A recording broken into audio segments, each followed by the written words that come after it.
Welcome to SIVARAJAVEL IAS ACADEMY. இன்னைக்கு இந்த டிஸ்கஷனில் நம்ம யூனியன் பட்ஜெட் 22-23 இதை பற்றி நம்ம ஒரு ஷார்ட் வீடியோஸாக ஒரு சீரீஸ் ஆஃப் வீடியோ லான்ச் பண்ண போகிறோம்.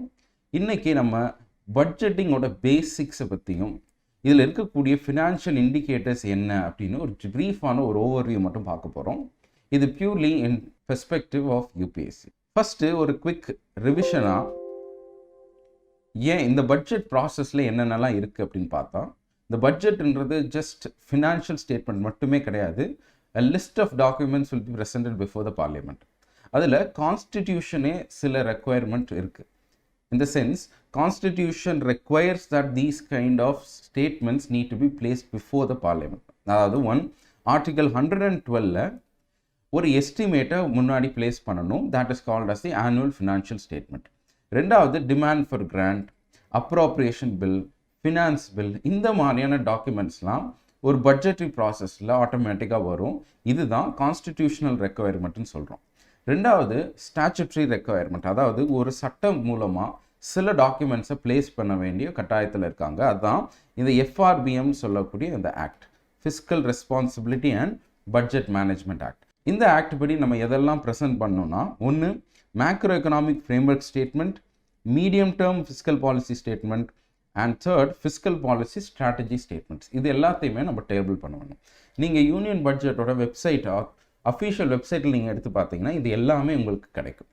இன்றைக்கி இந்த இண்டிகேட்டர்ஸை மட்டும் நம்ம பார்ப்போம். இந்த இண்டிகேட்டர்ஸ் போகிறதுக்கு முன்னாடி ப்ரீஃபாக இந்த பட்ஜெட்டோட ஓவர்வியூ என்னன்னு பார்க்கலாம். பட்ஜெட்டுன்றதே ரெண்டாக கிளாஸிஃபை பண்ணுவோம். ஒன்று ரெவன்யூ பட்ஜெட், இன்னொன்று கேபிட்டல் பட்ஜெட். ஸோ போத் சைட்ஸில் நம்மளுக்கு ரெசிப்ட்ஸும் வரும், எக்ஸ்பெண்டிச்சரும் வரும்.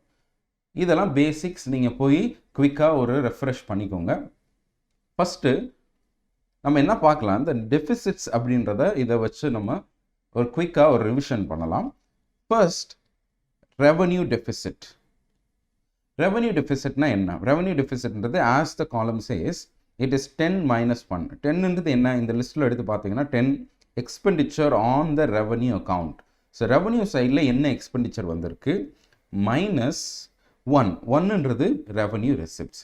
So revenue receipts minus revenue expenditure, இதுதான் ரெவன்யூ டெஃபிசிட். இது ரொம்ப சிம்பிள். இந்த வருஷம் 99,000 crores பிளான் பண்ணியிருக்காங்க ரெவன்யூ டெஃபிசிட். இவ்வளோ டெஃபிசிட் நம்மளுக்கு ரெவன்யூ சைடில் வந்திருக்கு, which is 3.8% of the GDP. ரெண்டாவது, இது இந்த 2020-21, அதாவது பேண்டமிக் இயரில் பார்த்தீங்கன்னா ரொம்ப எக்ஸசிவாக இருந்துச்சு. 7.3%, அதாவது 14 லட்சம் கோடி கிட்டத்தட்ட ரெவன்யூ டெஃபிசிட் மட்டுமே வந்தது அந்த காலகட்டத்தில். பிகாஸ் நம்மளுக்கு ரெவன்யூ எக்ஸ்பெண்டிச்சர், ரெவன்யூ ரெசிப்ட்ஸ் ரொம்ப குறைவாக இருந்துச்சு. அடுத்த டெஃபிசிட் என்னென்னா எஃபெக்டிவ் ரெவன்யூ டெஃபிசிட். இதில் எஃபெக்டிவ் ரெவன்யூ டெஃபிசிட்ன்றது 15 - 12, அதாவது 15ன்றது ரெவன்யூ டெஃபிசிட், 12ன்றது என்னென்னா grant in aid for creation of capital assets. ஏன் இதை நம்ம சொல்கிறோம்னு சொன்னால், பெரும்பாலும் ரெவன்யூ ரெசிப்ட்ஸ் எடுத்து பார்த்தீங்கன்னா, ரெவன்யூ எக்ஸ்பெண்டிச்சர்னு எடுத்து பார்த்தீங்கன்னா, whatever cannot come back is called as revenue expenditure. சரிங்களா? எந்த அசட்டையும் ஒரு லயபிலிட்டியோ கவர்மெண்ட் ஆஃப் இந்தியாவுக்கு கிரியேட் பண்ணாமல் ஒரு எக்ஸ்பெண்டிச்சராக வருதுன்னு சொன்னால் அதுதான் நம்ம ரெவன்யூ எக்ஸ்பெண்டிச்சர்னு சொல்லுவோம். ஒரு வேளை ஒரு கவர்மெண்ட், சென்ட்ரல் கவர்மெண்ட் ஸ்டேட் கவர்மெண்ட்டுக்கு கிராண்ட் கொடுக்குறாங்கன்னு சொன்னால் அந்த கிராண்ட் ரெவன்யூ எக்ஸ்பெண்டிச்சரில் ஷோ பண்ணும். ஏன்னா அது கிராண்ட் திரும்ப வராது. ஆனால் அதுவே கவர்மெண்ட் அந்த பர்டிகுலர் காம்பனண்ட்டை கிராண்ட்டுக்கு கிராண்ட்டாக கொடுக்காம ஒரு கேபிட்டல் ஃபார்ம்லேயோ, ஒரு ரோடோ, ஒரு பிரிட்ஜோ, இந்த மாதிரி ஏதாவது இன்வெஸ்ட் பண்ணுறாங்கன்னு சொன்னால் கேபிட்டல் எக்ஸ்பெண்டிச்சராக மாறும்.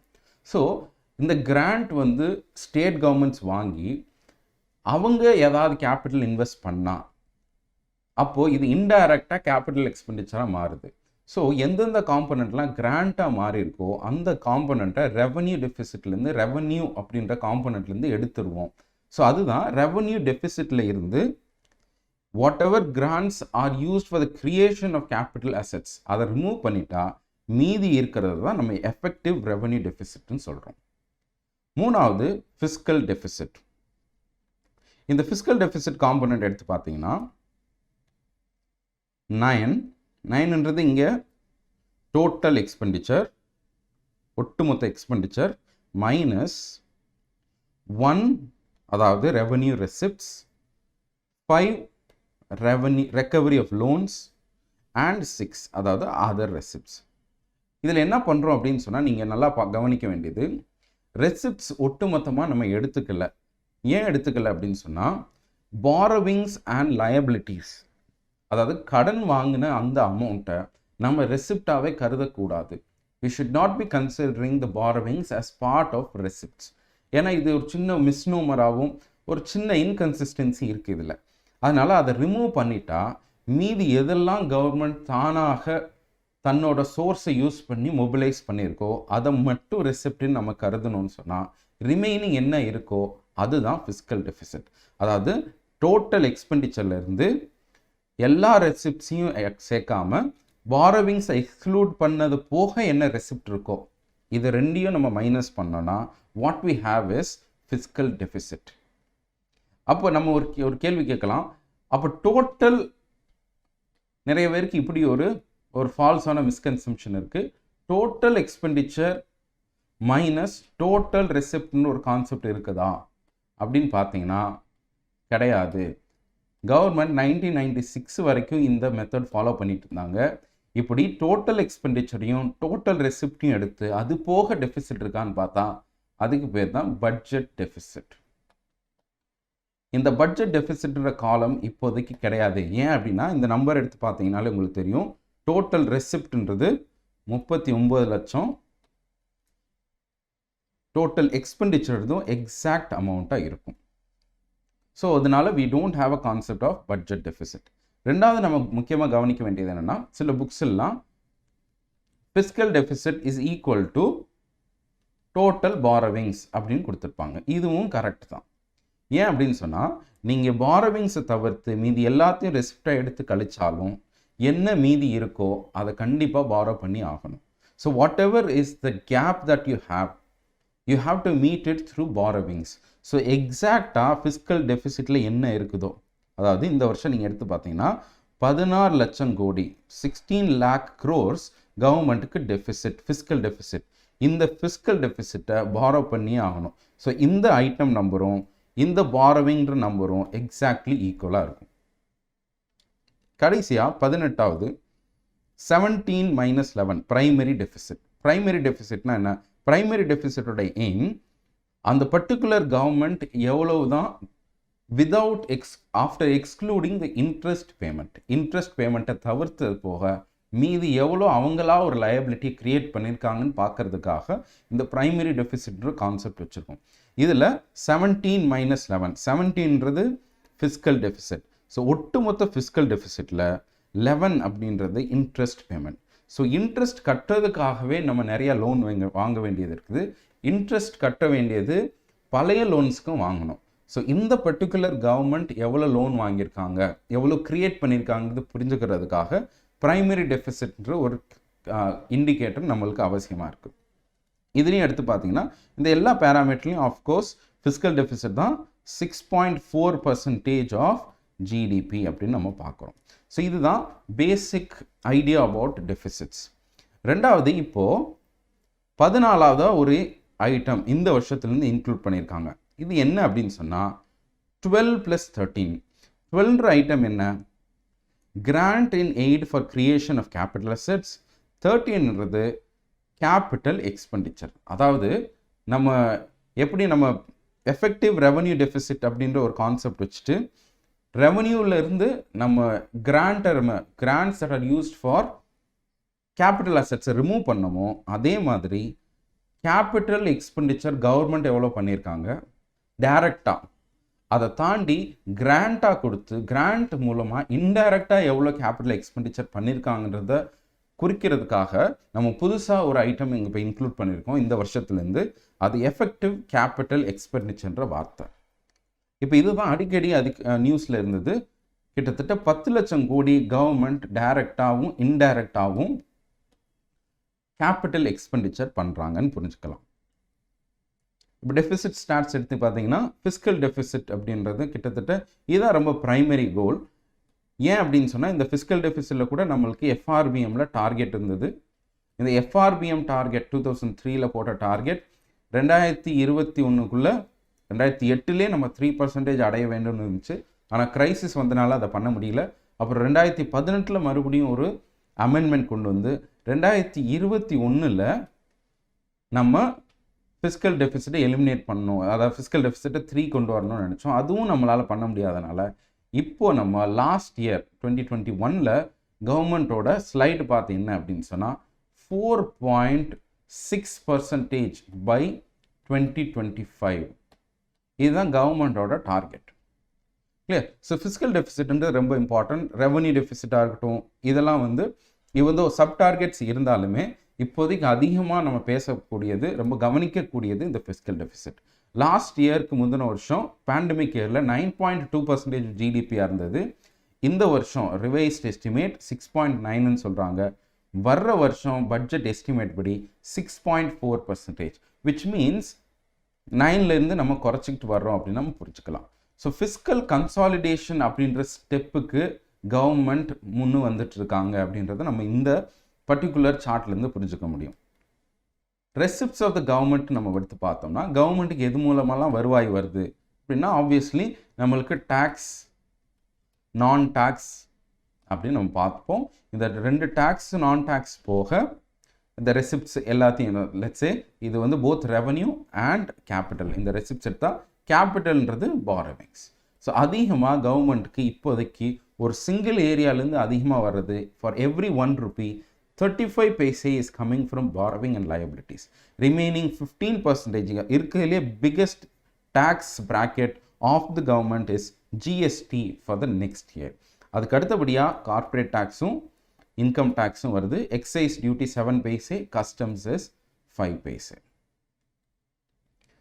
டேக்ஸ் ரெசிப்ட்ஸை நீங்கள் எடுத்து பார்க்கணும். Tax receipts total tax receipt, total tax receipts எவ்வளோ? இப்போது 2016 11% of GDP was total tax receipts. அது படிப்படியாக குறைஞ்சு 2019-20 9.9 வந்தது. ஃப்ரம் தென் ஆன்வர்ட்ஸ் நம்ம இந்த 10ன்றதை மெயின்டைன் பண்ணிட்டே இருக்கோம். லாஸ்ட் இயர் கூட 10.8 நம்ம எக்ஸ்பெக்ட் பண்ணதை விட ஹையராகவே போயிருக்கு. இந்த வருஷம் மறுபடியும் கவர்மெண்ட்டோட எஸ்டிமேட் படி 10.7% ஆஃப் ஜிடிபி இதில் வரப்போகுது. இதில் எடுத்து பார்த்தீங்கன்னா அதிகமாக நம்மளுக்கு எதுலேருந்து வருது அப்படின்னா இதுக்கு முன்னாடிலாம் பேரிங் 2016 எப்போவுமே டைரக்ட் டேக்ஸ் தான் அதிகமாக இருக்கும். Out of the entire component direct tax அதிகமாகவும் இன்டைரக்ட் டேக்ஸ் கம்மியாகவும் இருக்கும். இது வந்து 1990க்கு மேலே எடுத்த கான்ஷியஸ் டெசிஷன்னால் வந்த விளைவு. இது வந்து ஒரு பாசிட்டிவான ஸ்டெப் தான். பிகாஸ் ஆல்மோஸ்ட் அட்வான்ஸ்ட் கண்ட்ரீஸ்லாம் நீங்கள் எடுத்து பார்த்தீங்கன்னா யூஎஸ்ஏ, ஜெர்மனி இவங்கெல்லாம் வந்து கிட்டத்தட்ட 80% ஆஃப் த ரெவன்யூ வந்து டைரக்ட் டேக்ஸ்லேருந்தே வருது. நம்மளுக்கு கிட்டத்தட்ட 50% மட்டும்தான் வந்துட்டுருக்கு. நம்ம இதை எக்ஸ்பேண்ட் பண்ணணும். இப்போ நம்ம எடுத்து இந்த லாஸ்ட் ஃபியூ இயர்ஸ், அதாவது கோவிட் முன்னாடி வரைக்கும் ஹெல்த்தியாக இருந்துச்சு இந்த பேலன்ஸ். அதாவது இன்டைரக்ட் டேக்ஸில் நம்ம ரிலை பண்ணுறது கம்மியாகவும் டைரக்ட் டேக்ஸில் நம்ம அதிகமாகவும் ரிலை பண்ணிகிட்டு இருந்தோம். ரெசிப்ட்ஸ்ன்னு பார்க்குறப்ப இன்னொரு ஐட்டம் நம்ம கவனிக்க வேண்டியது என்னென்னா எப்போவுமே நான் டேக்ஸ் ரெவன்யூ அப்படின்னு இருக்கும். அது ஒரு பெரிய காம்போனன்ட் கிடையாது கவர்மெண்ட்டுக்கு. ரெண்டாவது நான் டெட் ரெசிப்ட்ஸ். ஃபஸ்ட்டு வந்து கேபிட்டல் ரெசிப்ட்ஸ்ன்னு பார்க்குறப்ப பாரோவிங்ஸ் தான் பெரிய அமௌண்ட். ரெண்டாவது நான் டெட் கேபிட்டல் ரெசிப்ட்ஸ் அப்படின்னு சொல்லுவோம். டெட் கிரியேட் பண்ணாத ரெசிப்ட்ஸ். அதில் டிஸ்இன்வெஸ்ட்மெண்ட் ரெசிப்ட்ஸ் லாஸ்ட் இயர் நம்ம 1,75,000 crores பிளான் பண்ணியிருந்தோம். ஆனால் வந்தது என்னமோ 78,000 crores தான். ஸோ இந்த பர்சியூட்டில் கவர்மெண்ட் எப்போவுமே கடந்த 3-4 வருஷமாக டிஸ்இன்வெஸ்ட்மெண்ட்ன்றதை ஒரு அஜெண்டாவை புஷ் பண்ணிகிட்டே இருந்தாங்க. அப்படி இருந்தும் கூட ரொம்ப ரியலிஸ்டிக்கான ஒரு ஃபிகரை தான் கோட் பண்ணியிருக்காங்க இந்த வருஷம், 65,000 crores, which means they are not pushing for higher estimate from disinvestment receipts. எக்ஸ்பெண்டிச்சர்னு பார்க்குறப்போ பிக்கெஸ்ட் எக்ஸ்பெண்டிச்சர் இன்ட்ரெஸ்ட் பேமெண்ட். அதுக்கப்புறம் ஸ்டேட்ஸுக்கு கொடுக்க வேண்டியது கிட்டத்தட்ட ஒவ்வொரு ருப்பியிலேருந்தும் 17 பைசா நம்ம கொடுத்துட்ருக்கோம். ஸோ மற்ற காம்பனன்ட்ஸ்லாம் நம்ம டீட்டெயிலாக பார்க்க வேண்டியதில்லை. இப்போ சப்சிடின்ற காம்பனண்ட் எடுத்து பார்த்தோம்னு சொன்னால் ஃபெர்டிலைசர் சப்சிடி ஒரு இம்பார்ட்டன்ட் காம்பனண்ட். ஆனால் இதுவும் லாஸ்ட் இயர் எஸ்டிமேட்டை விட ஆக்சுவல்ஸ் கூடியிருக்கு. அதே மாதிரி ஃபுட் காம்பனண்ட் பேண்டமிக்கில் 5 lakh crores, கிட்டத்தட்ட 5 lakh crores இருந்துச்சு. அதாவது 2.8 lakh crore மாறி இருக்கு லாஸ்ட் இயர். இந்த வருஷம் அதை காம்பனண்ட்டை குறைச்சிருக்கோம். இது ஏன் அப்படின்னு சொன்னால், கவர்மெண்ட் இந்த வருஷத்தோட பிரதான் மந்திரி கரீப் கல்யாண் அன்ன யோஜனா அப்படின்னு ஃப்ரீ ரைஸ் கொடுக்கக்கூடிய ஸ்கீம் அதை நிப்பாட்டிட்டாங்க. இது வந்து அபவ் என்எஃப்எஸ்சி, அதாவது நம்மளுக்கு எப்போவுமே கிடைக்கக்கூடிய இந்த பிடிஎஸ் அதெல்லாம் கிடைக்கும், ஆனால் ஃப்ரீ ரைஸ் ஸ்பெஷல் காம்பனண்ட்டாக கிடைக்காது. பெட்ரோலியம் சப்சிடியும் எடுத்து பார்த்தீங்கன்னா 38,000 கோடி இருந்த 2020 இருந்த petrol subsidy last year just 6,500 தான் வந்திருக்கு. இதுக்கான காரணம் என்ன அப்படின்னு சொல்லிட்டு எக்கனாமிக் சர்வேலே டீட்டெயிலாக சொல்லியிருக்காங்க. ஒன்று, பெட்ரோலியமில் கெரோசின் இதை மொத்தமாக வித்ட்ரா பண்ணிட்டோம். பெட்ரோலியம் பேஸில் நம்ம எக்ஸைஸ் இதை தான் காம்பனண்ட் புஷ் பண்ணிகிட்டு இருக்கோம். we are not increasing the petrol subsidies, and especially LPG சப்சிடின்னு வர்றப்ப எல்பிஜி சப்சிடி 2020 நம்ம ஃப்ரீஸ் பண்ணி வச்சதாகவும் ஒரு டேட்டா இருக்குது. இந்த வருஷம் மறுபடியும் இந்த டைரக்ட் பெனிஃபிட் ட்ரான்ஸ்ஃபருக்கு இன்னும் ஒரு 4,000 crore மட்டும் ஏர்மார்க் பண்ணியிருக்காங்க. இது ஆக்சுவலாக மோர் தென் 15,000 crores இருந்தது ஒரு 3 இயர்ஸ்க்கு முன்னாடி. இப்போ நம்ம அதை டிராஸ்டிக்காக குறைச்சிருக்கோம். ரெவன்யூ அப்படின்னு பார்க்குறப்போ கவர்மெண்ட்டுக்கு டேக்ஸ் ரெவன்யூ ஒரு இம்பார்ட்டன்ட் காம்பனண்ட்னு பார்த்தோம்.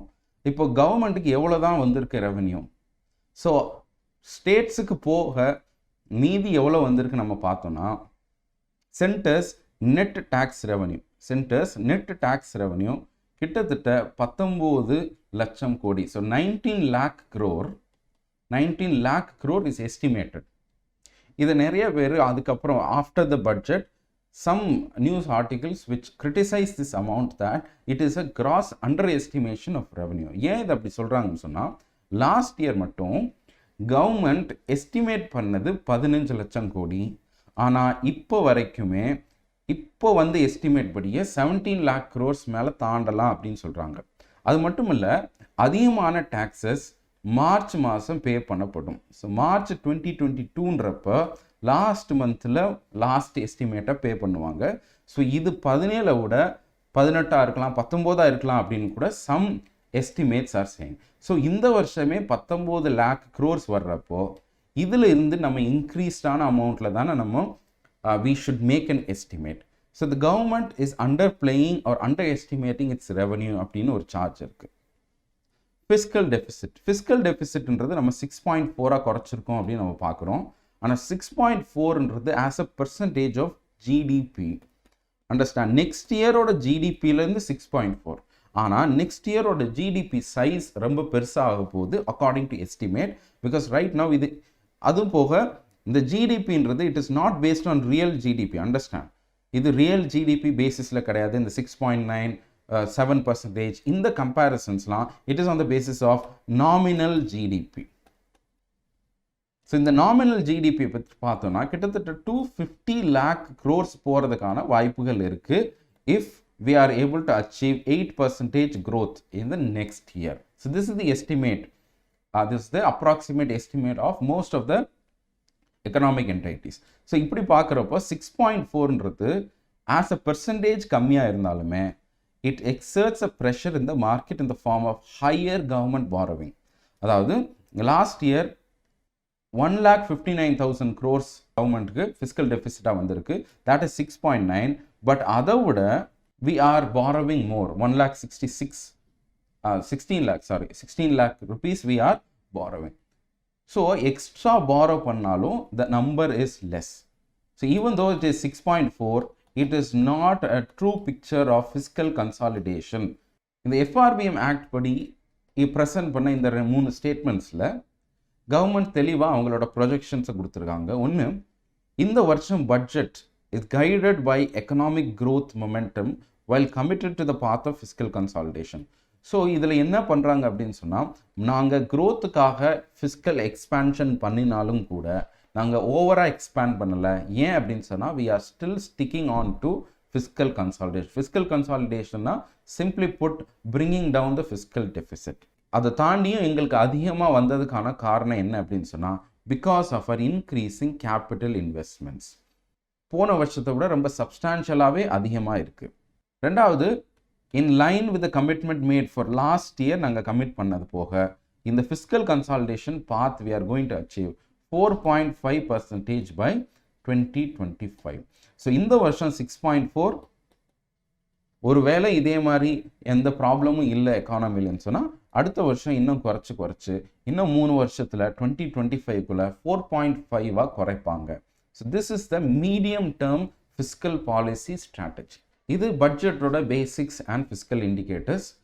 நெக்ஸ்ட் வீடியோவில் நம்ம இந்த பட்ஜெட்டோட தீம் என்ன, பட்ஜெட் எதெல்லாம் ஃபோக்கஸ் பண்ணுது, அந்த சப் காம்பனன்ட்ஸ் என்ன, புது ஸ்கீம்ஸ் என்ன அப்படின்றத ஒரு சின்ன வீடியோஸாக டிஸ்கஸ் பண்ணலாம். இந்த வீடியோ உங்களுக்கு பிடிச்சிருந்தா லைக் பண்ணி, ஷேர் பண்ணி, கமெண்ட் பண்ணுங்கள். அடுத்த வீடியோவில் சந்திக்கிறேன். நன்றி.